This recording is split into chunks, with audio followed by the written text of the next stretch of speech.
Эрүүштэй гишүүний микрофон. За баярлалаа. Энэ хууль бол өтөр түргэн гарах ёстой хуулиа. Маш чухал хууль. Яг энийг олон улсын хэмжээнд нэлээд судалсан байх гэж бодож байгаа. Энэ байгаль орчны яамны хийж байгаа одоо ажлуудыг манай байнгын хороо миний хувьд бол энэ байгаль орчны чиглэлээр хог хаягдал ер нь тэгээд л энэ цөлжөөл тусны асуудал гэдээ байнга дэмжиж явдаг. Дэмжихээс ч өөр аргагүй салбар байгаа.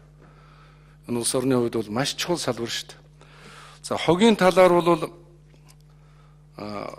их сайн бодмоор байгаа маа. Нэг талаас нь манайд бол одоогийн байдлаар хог их цугларсан учраас том үйлдвэрлэл мөн.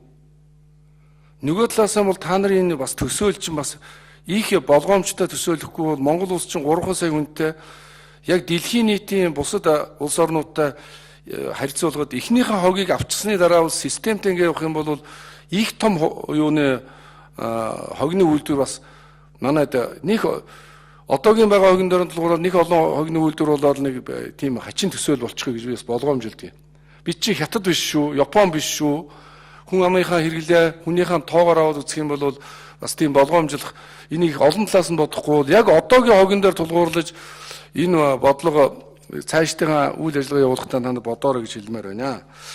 За ер нь бол хин жаргал сайхан дээр Унгарийнхаа төслийг одоо мартсан дээрээ тэр уг нь овоо хэдэн төгрөг гаргасан төсөл байгаа. Тэгээ одоо тэр чинь энх болдоргыг шадар сайд байх үед хийсэн төсөл тэр чинь одоо тэрнээс ч хойш дэлхийн нийтийн хогны менежмент шал өөр болчихсон.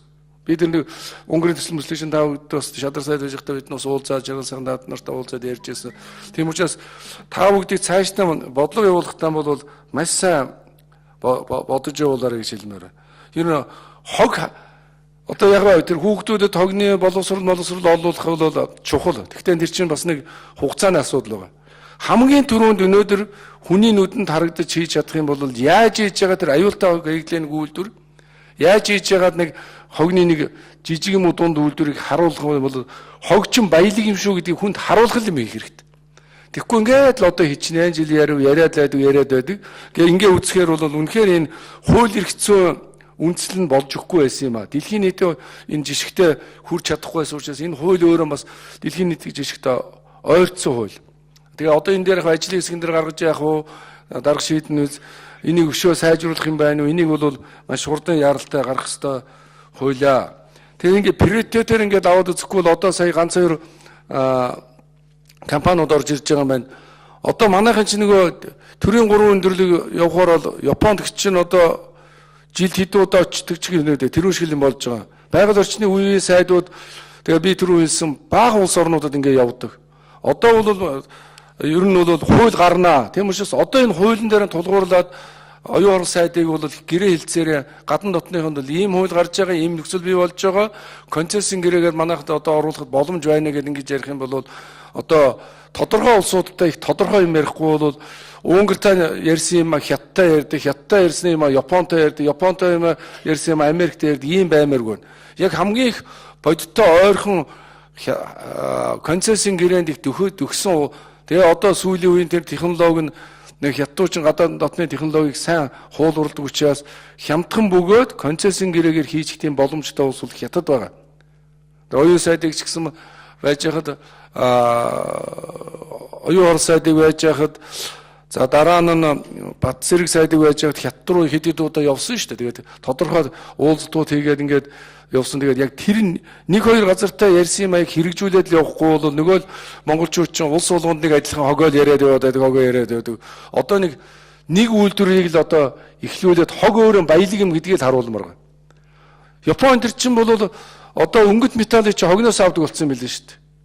Хогноос өнгөт металлыг хогноос.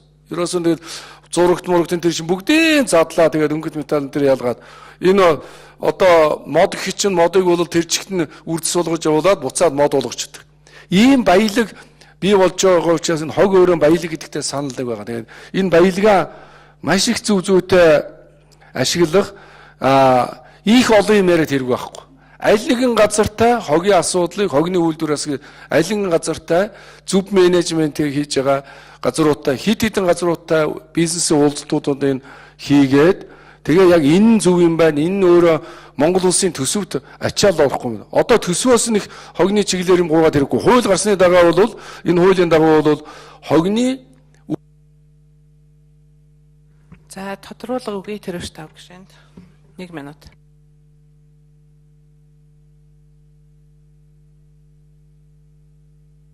хууль эрх зүй орчин үеийн юм сайн болчих юм бол хөрөнгө оруулагч нар орж ирнэ. А бид хичнээн улсаас туслаад янз янзын болоод ингээд зөндөө олон жил ярьсан ш. Тэгэхээр танаа хууль эрх зүй орчин чинь болохгүй юм байна гэдэг ийм нууд ингээд яриад ингээд баахан яриа болоод лсэн мөн ч болоо ярианууд болсон. Ийм учраас бол энийг анхаарах хэрэгтэй. За хоёрдугаарт нэр аюултай хог хаягдлын асуудлыг бол засгийн газар өөрөө шийдвэр гаргах хэмжээнд хүрж байгаад бол баярлж байна. Тэгэхгүй үнэхээр аюултай хог хаягдал бол шүү дээ. Монголд дараагийн том аюул шүү. Тэрний одоо тооцоо судалгаа над дээр байгаа. Маш их аимшигтай хог хаягдлууд, цэргийн хог хаягдал, цацраг идэвхтэй хог хаягдал, хүнсний хог хаягдал тэр ч байтугай одоо мэрэгжлийн хяналтын байгууллагын хил дээр оруулж ирээгүй бодисуудаас нахвалаа хадгалсан юмнууд их бий. Тийм учраас энэ хоёрхан үйлдвэрийн асуудлыг та нар одооноос зүгээр шууд яриад ихэл. Тэгэх юм бол энэ баялаг гэдэг нь бол ард түмэнд ойлгогдно доо. Тэгээ баялаг